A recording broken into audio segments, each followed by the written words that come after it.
হে কৃষ্ণ করুণা সিন্ধু দীনবন্ধু জগৎপথে গোপেশ গোপিকা কান্ত রাধা কান্ত নমস্তুতে। ওং তি নম ভগবতে বাসুদেবাই নম। জয় শ্রীকৃষ্ণ, রাধে রাধে।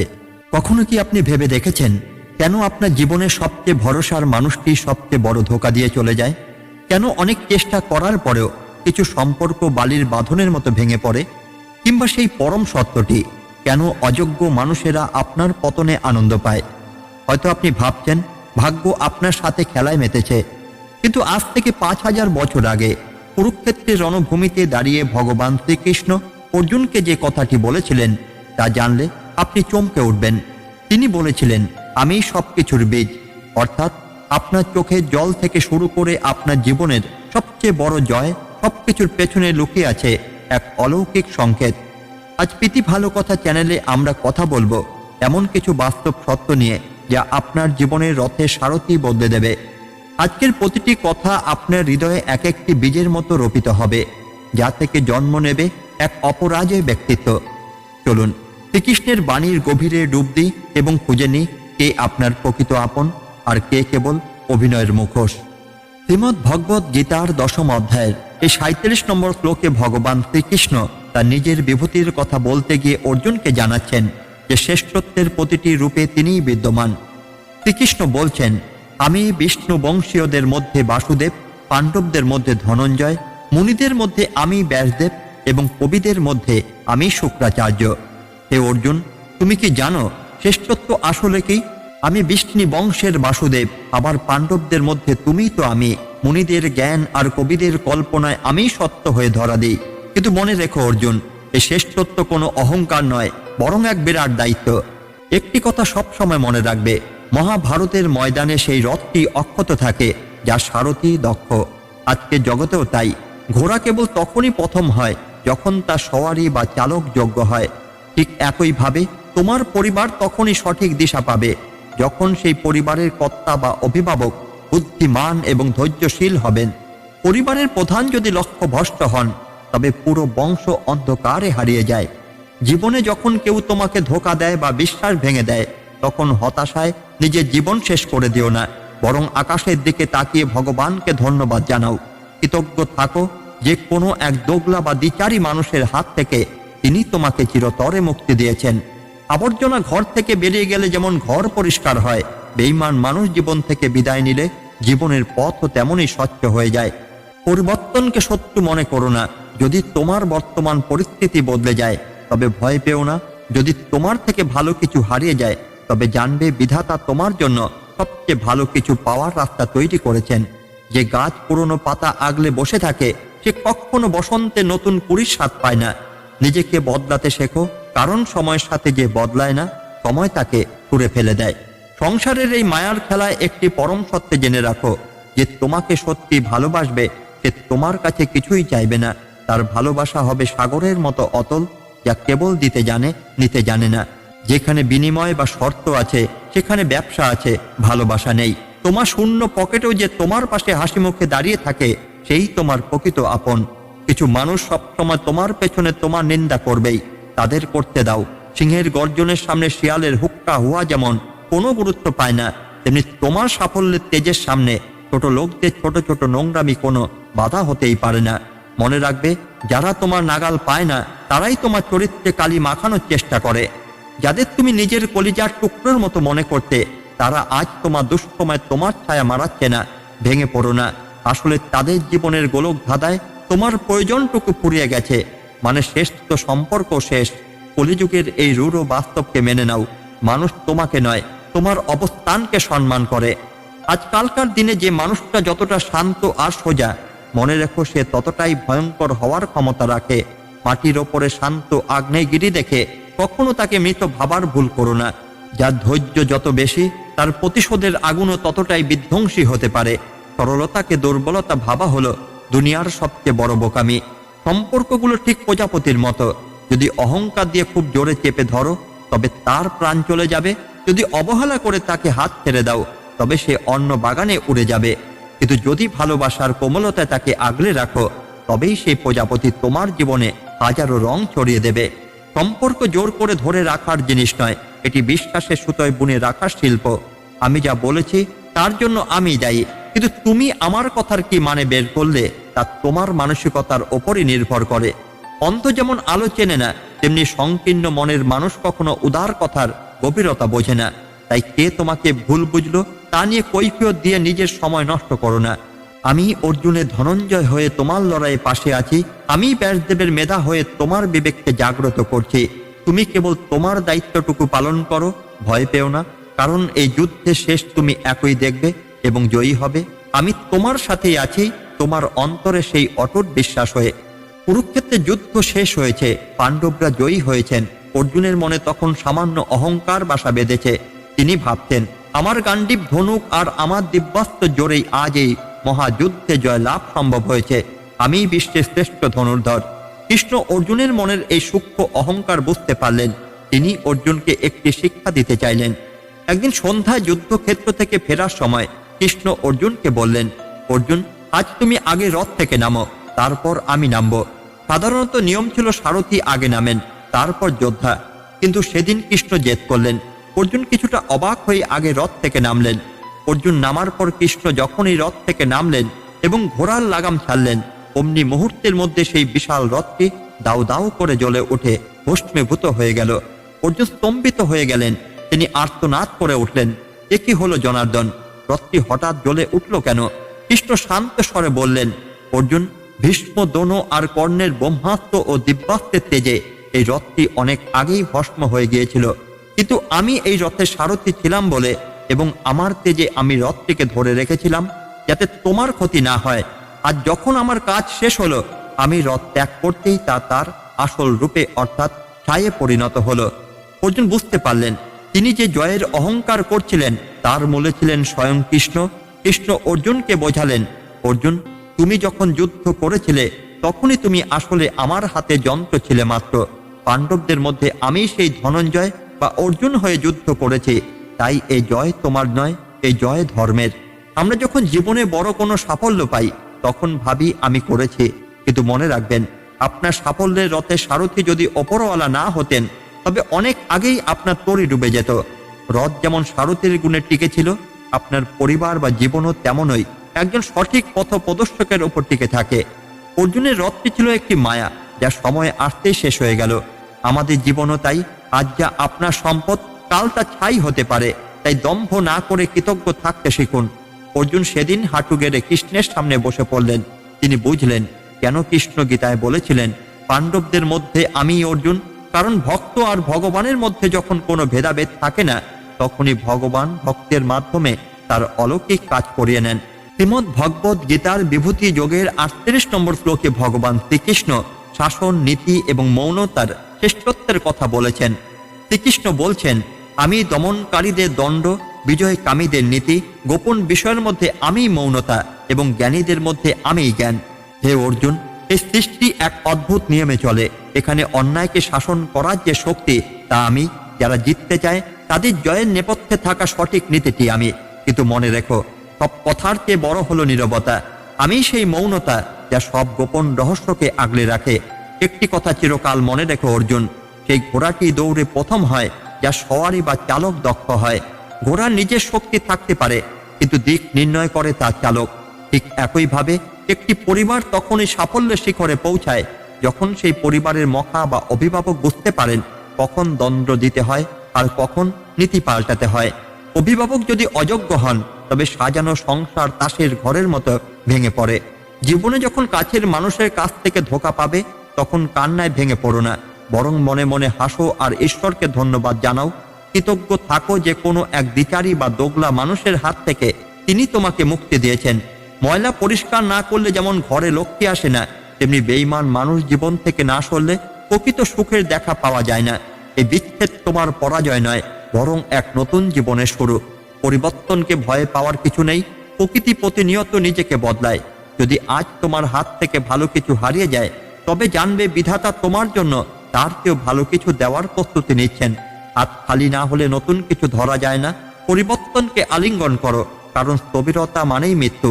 এই পৃথিবীর সবচেয়ে বড় সত্য কি জানো? যে তোমাকে সত্যিই চাইবে সে তোমার কাছে কিছুই চাইবে না। তার ভালোবাসা হবে সূর্যের আলোর মতো, যা কেবল বিলিয়ে দেয়, বিনিময়ে কিছু আশা করে না। যেখানে শর্ত থাকে সেখানে ব্যবসা থাকে, আর যেখানে নিঃস্বার্থ ত্যাগ থাকে সেখানেই আমি অর্থাৎ পরমাত্মা বিরাজ করি। যারা তোমার পেছনে তোমার নিন্দা করে, তোমার কুৎসা রটায়, তাদের তাদের কাজ করতে দাও। সিংহ কখনো শিয়ালের চিৎকারে থমকে দাঁড়ায় না। মনে রাখবে, ছোট মানসিকতার মানুষেরাই কেবল অন্যের চরিত্র নিয়ে কাদা ছোড়াছুড়ি করতে পারে। যারা তোমার উচ্চতায় পৌঁছাতে পারে না, তারাই নিজ থেকে তোমার দিকে পাথর ছোড়ে। তাদের এই নিচতাকে করুণা করো, ঘৃণা নয়। যদি আজ তোমার দুঃসময় তোমার প্রিয়জনেরা তোমার হাত ছেড়ে দিয়ে থাকে, তবে বুঝে নাও এতদিন তারা তোমার নয়, তোমার প্রয়োজনের সাথে ছিল, মানে ফুরিয়ে গেছে। তাই তাদের সম্পর্কের মুখোশটাও খুলে পড়েছে। যারা স্বার্থের টানে আসে, তারা স্বার্থ শেষ হলেই পালায়। এদের জন্য চোখে জল ফেলা মানে নিজের জীবনের অপমান করা। আজকের এই চপল দুনিয়া, যে মানুষটা যতটা শান্ত আর নীরব থাকে, তাকে দুর্বল ভাবার ভুল করো না। সে ততটাই গভীর এবং শক্তিশালী হতে পারে। শান্ত সমুদ্রের গর্জন যেমন প্রলয় আনতে পারে, তেমনি একজন ধৈর্যশীল মানুষের ক্রোধ যখন জাগ্রত হয়, তখন তা সবকিছু ভস্ম করে দেওয়ার ক্ষমতা রাখে। আমি সেই মৌনতা, যা সংসারের আগে নিস্তব্ধ হয়ে থাকে। সম্পর্কগুলো ঠিক প্রজাপতির মতো। যদি অহংকার আর অধিকার দিয়ে খুব জোরে চেপে ধরো, তবে তার কোমলতা নষ্ট হয়ে যাবে, সে মারা যাবে। যদি অবহেলা করে একদম ছেড়ে দাও, তবে সে অন্য ফুলের সন্ধানে উড়ে যাবে। কিন্তু যদি ভালোবাসার মিষ্টতা দিয়ে তাকে আগলে রাখো, তবে সেই প্রজাপতি তোমার হাতের ওপর বসে তার ডানা মেলবে এবং তোমার জীবনকে রঙিন করে তুলবে। অর্জুন, আমি সেই কথাটুকুর জন্যই দায়ী যা আমি মুখে ফুটে বলেছি, কিন্তু সেই কথার আপনি কি অর্থ বের করলেন তা আপনার বুদ্ধির ওপর নির্ভর করে। আয়না যেমন প্রতিবিম্ব দেখায়, মানুষের মনও অন্যের কথার মধ্যে নিজের চিন্তা খুঁজে পায়। তাই কেউ তোমাকে ভুল বুঝলে নিজেকে নির্দোষ প্রমাণ করতে ছুটো না। সময় নিজেই সব সত্য সামনে নিয়ে আসবে। আমি সেই দণ্ড, যা দিয়ে তোমাকে জয়ী হতে হবে। আমি সেই জ্ঞান, যা দিয়ে তোমাকে সত্য চিনতে হবে। মানুষের অবহেলায় ম্লান হয়ে যেও না, নিজের ভেতরের তেজকে জাগিয়ে তোলো। মনে রেখো, যারা লড়াই করতে জানে, বিজয় লক্ষ্মী তাদেরই গলায় মালা পরায়। আমি তোমার প্রতিটি নিঃশ্বাসে আছি, তোমার অটুট ধৈর্য হয়ে। এক শহরে সমরেশ বাবু নামে একজন অত্যন্ত সজ্জন এবং সফল ব্যবসায়ী ছিলেন। তিনি শূন্য থেকে তার ব্যবসা শুরু করে আজ এক বিরাট উচ্চতায় পৌঁছেছেন। কিন্তু তার এই সফলতার দিনে তিনি এক অদ্ভুত সংকটে পড়লেন। তিনি দেখলেন তার সবচেয়ে বিশ্বস্ত কর্মচারীরা এবং কিছু নিকট আত্মীয় তার অগোচরে ব্যবসার ক্ষতি করছে এবং বাজারে তার নামে দুর্নাম ছড়াচ্ছে। একদিন তিনি তার গুরুদেবকে জিজ্ঞাসা করলেন, প্রভু, আমি তো কারো ক্ষতি করিনি, তবে আমার সাথে এমন কেন হচ্ছে? আমার নিজের লোকেরাই আজ আমার পতনের অপেক্ষায় ঢোল বাজাচ্ছে। গুরুদেব মুচকি হেসে বললেন, সমরেশ, কৃষ্ণের 38 নম্বর শ্লোকটি মনে করো। তিনি বলেছেন, তিনি দমনকারী। বিজয় নীতি এবং গোপনীয়তার মধ্যে মৌনতা। তোমার বর্তমান পরিস্থিতির উত্তর এখানে লুকিয়ে আছে।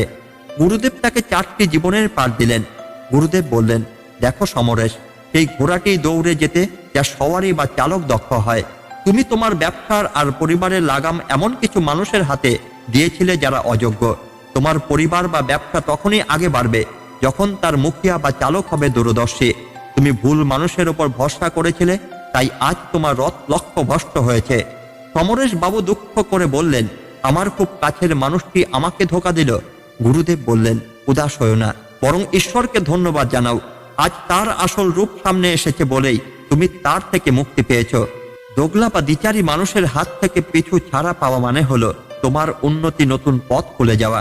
তারা স্বার্থের জন্য এসেছিল, মানে ফুরিয়ে গেছে তাই চলে গেছে। এটা শোকের নয়, আনন্দের বিষয়। সমরেশ বাবু জানতে চাইলেন সম্পর্কে যত্ন কিভাবে নিতে হয়। গুরুদেব একটি উদাহরণ দিলেন, সম্পর্কগুলো প্রজাপতির মতো। তুমি যদি জোর করে কাউকে ধরে রাখতে চাও, তবে তার ডানা ভেঙে যাবে। আবার যদি একদম গুরুত্ব না দাও, তবে সে উড়ে যাবে। তোমাকে সম্পর্কের মর্যাদা দিতে হবে ভালোবাসা দিয়ে, অধিকার দিয়ে নয়। যে তোমাকে সত্যি চাইবে, সে তোমার কাছে কিছুই চাইবে না। সবশেষে গুরুদেব বললেন, লোকেরা তোমার নিন্দা করেছে, করতে দাও। ছোট মানসিকতার মানুষটাই কেবল অন্যের নামে কুৎসা রটায়। তুমি এখন কোনো প্রতিবাদ করবে না। আমি গোপন বিষয়ের মধ্যে মৌনতা। তুমি চুপ থাকো। মনে রেখো, যে যত শান্ত হয় সে ততটাই শক্তিশালী হতে পারে। তোমার নীরবতাই হবে তোমার শ্রেষ্ঠ নীতি। তুমি শুধু তোমার কাজের মাধ্যমে জবাব দাও। সমরেশ বাবু সেদিন গুরুদেবের কথা শুনে নিজের কর্ম পদ্ধতি বদলে ফেললেন। তিনি আর কারো কাছে নিজেকে নির্দোষ প্রমাণ করতে গেলেন না। তিনি চুপচাপ নিজের ভুলগুলো শুধরে নিলেন এবং অযোগ্য মানুষদের জীবন থেকে কেটে ফেললেন। আশ্চর্যজনকভাবে মাত্র কয়েক মাসের মধ্যে তার ব্যবসা আবার আগের চেয়ে দ্বিগুণ গতিতে বাড়তে শুরু করলো। যারা তার নামে তমাশা তৈরি করেছিল তারাই আবার তার কাছে ক্ষমা চাইতে এলো। সমরেশ বাবু বুঝলেন সঠিক নীতি আর গভীর মৌনতা, এই দুটি অস্ত্র থাকলে জীবনে যে কোনো যুদ্ধ জয় করা সম্ভব। শ্রীমদ্ ভগবত গীতার 10ম অধ্যায়ের এই 39 নম্বর শ্লোকটি বিভূতি যোগের এক চূড়ান্ত সত্য। এখানে শ্রীকৃষ্ণ বলছেন যে তিনি এই মহাবিশ্বের মূল বীজ। শ্রীকৃষ্ণ বলছেন, হে অর্জুন, সর্বভূতের যা বীজ তা আমি। এই চরাচর বিশ্বে এমন কোনো জড় বা চেতন বস্তু নেই যা আমাকে ছাড়া অস্তিত্বশীল হতে পারে। হে অর্জুন, এই বিশাল ব্রহ্মাণ্ডের দিকে তাকিয়ে দেখো। ক্ষুদ্র একটি ধূলিকণা থেকে শুরু করে বিশাল নক্ষত্রপুঞ্জ, সবকিছুর মূলে যে প্রাণ শক্তি, যে বীজ লুকিয়ে আছে তা আমি। আমাকে ছাড়া এই চরাচর জগতে কোনো কিছুরই অস্তিত্ব সম্ভব নয়। ঠিক যেমন একটি বীজ ছাড়া বৃক্ষ হয় না, তেমনি আমাকে ছাড়া তোমার জীবনের কোনো সার্থকতা নেই। অর্জুন, জীবনে একটি রথের মতো, প্রতিযোগিতায় সেই ঘোড়াটি বিজয়ী হয়ে ফিরে আসে যার পিঠে থাকা সওয়ারি বা চালক শ্রেষ্ঠ হয়। আজকের এই কঠিন দুনিয়া তোমার পরিবারও ঠিক তখনই উন্নতির শিখরে পৌঁছাবে যখন সেই পরিবারের মখা বা অভিভাবক বুদ্ধিমান এবং ধৈর্যশীল হবেন। মনে রেখো, চালক ভুল পথ ধরলে লক্ষ্য যতই সুন্দর হোক না কেন, পতন অনিবার্য। জীবনের পথে চলতে চলতে যদি কেউ তোমাকে ধোঁকা দেয় তবে ভেঙে পড়ো না, উদাস হয়ে নিজের মূল্যবান সময় নষ্ট করো না, বরং হাত জোর করে সেই পরমেশ্বরকে ধন্যবাদ জানাও যে কোনো এক দ্বিচারী বা দোগলা মানুষের ছায়া থেকে তিনি তোমাকে মুক্ত করেছেন। বেঈমান মানুষ জীবন থেকে বিদায় নেওয়া মানে তোমার ভাগ্যে নতুন দ্বার উন্মোচিত হওয়া। এটি পরাজয় নয়, এটি তোমার জীবনের আবর্জনা পরিষ্কার হওয়ার এক স্বর্গীয় প্রক্রিয়া। পরিবর্তনকে ভয় পাওয়া কিছু নেই অর্জুন। যদি আজ তোমার হাত থেকে ভালো কিছু হারিয়ে যায় তবে জানবে বিধাতা তোমার জন্য তার চেয়েও ভালো কিছু দেওয়ার প্রতিশ্রুতি নিচ্ছেন। হাত খালি না হলে নতুন উপহার গ্রহণ করবে কিভাবে? যদি কিছু ভালো হারানোর ক্ষমতা রাখো তবেই তার চেয়ে শ্রেষ্ঠ কিছু অর্জন করার যোগ্যতা তুমি রাখো। এই পৃথিবীর অমোঘ সত্যটি শুনে রাখো যে তোমাকে সত্যি মন থেকে চাইবে, সে তোমার কাছে বিনিময়ে কিছুই চাইবে না। তার ভালোবাসা হবে আকাশের মতো বিশাল, যা কেবল ছায়া দেয়, কিছু দাবি করে না। যেখানে শর্ত বা ডিমান্ড শুরু হয় সেখানে ভালোবাসা নয়, কেবল অভিনয়ের আদান প্রদান চলে। যারা তোমার আড়ালে তোমার নামে মন্দ কথা বলে তাদের কাজ করতে দাও। মনে রাখবে, নিচু স্তরের মানুষরাই কেবল অন্যের চরিত্র নিয়ে কাদা ছোড়াছড়ি করে আনন্দ পায়। তাদের ক্ষমা করো, কারণ তারা তোমার উচ্চতা ছোঁয়ার যোগ্যতা রাখে না। যদি আজ তোমার কিছু আপন মানুষ তোমার দুর্দিনে তোমার হাত ছেড়ে দিয়ে থাকে তবে বুঝে নাও তাদের মানে বা স্বার্থ তোমার থেকে ফুরিয়ে গেছে। তারা মানুষ খারাপ ছিল না, হয়তো তোমার প্রতি তাদের প্রয়োজনের মেয়াদ শেষ হয়ে গিয়েছিল। যারা প্রয়োজনের টানে আসে তারা প্রয়োজন শেষ হলেই হারিয়ে যায়। এদের জন্য শোক করা মানে নিজের ব্যক্তিত্বকে ছোট করা। আজকের এই চপল দুনিয়ায় যে মানুষটা যতটা শান্ত আর সোজা, মনে রেখো সে ততটাই গভীর আর তেজস্বী হতে পারে। শান্ত সমুদ্রের গর্ভে যেমন আগ্নেয়গিরি লুকিয়ে থাকে, তেমনি স্থির মানুষের ধৈর্যের বাঁধ যখন ভাঙে তখন তা সবকিছুর ওলট পালট করে দেওয়ার ক্ষমতা রাখে। সরলতাকে কখনো দুর্বল ভেবে তাচ্ছিল্য করো না। অর্জুন, আমি সেই কথাটুকুর জন্য দায়ী বা আমি বলছি, কিন্তু তুমি আমার কথার কি মানে বের করলে তা তোমার মানসিকতার উপর নির্ভর করে। ময়লা আয়নার যেমন নিজের মুখ স্পষ্ট দেখা যায় না, তেমনি কলুষিত মনে ভালো কথার ভালো অর্থ কখনো ধরা পড়ে না। তাই কে কি বুঝলো তা নিয়ে বিচলিত হওয়া বন্ধ করো। আমি সেই বীজ যা তোমার অন্তরে সুপ্ত অবস্থায় আছে। আমাকে জাগ্রত করো। মানুষের অবহেলা বা পরিস্থিতির চাপে নিজের অস্তিত্বকে হারিয়ে ফেলো না। নিজেকে এমন এক বৃক্ষে পরিণত করো যা ঝড় ঝাপটাতে অবিচল থাকে। মনে রেখো, তোমার অস্তিত্বের মূলে আমি আছি, আর যেখানে আমি আছি সেখানে পরাজয় অসম্ভব। আজকের এই আলোচনার শেষে শুধু একটি কথা বলবো, আপনার জীবনের বাগানে আজ যদি খরা চলে তবে ভেঙে পড়বেন না। মনে রাখবেন, একটি বীজ যখন মাটির নিচে চাপা পড়ে তখন সে শেষ হয়ে যায় না, বরং সেখান থেকে তার এক বিশাল মহীরুহ হওয়ার যাত্রা শুরু হয়। আপনার জীবন থেকে যারা চলে গেছে তারা আসলে আপনার বৃদ্ধির পথে বাধা ছিল। ঈশ্বর তাদের সরিয়ে দিয়েছেন যাতে আপনি নিজের প্রকৃত ক্ষমতা চিনতে পারেন। কারো ভুল বোঝায় বিচলিত হবেন না, কারণ আপনার সত্যতা প্রমাণের দায়িত্ব আপনার নয়, স্বয়ং সময়ের। নিজেকে চেনার চেষ্টা করুন, নিজের অন্তরে সেই বীজ বা ঈশ্বরকে অনুভব করুন। প্রজাপতির মতো সম্পর্কগুলোকে আলগা ভালোবাসায় ছেড়ে দিন। যা আপনার তা আপনার কাছে ফিরে আসবে। তাকে সসম্মানে বিদায় জানান। আপনার জীবনের রথের সারথি যেন সবসময় আপনার বিবেক হয়।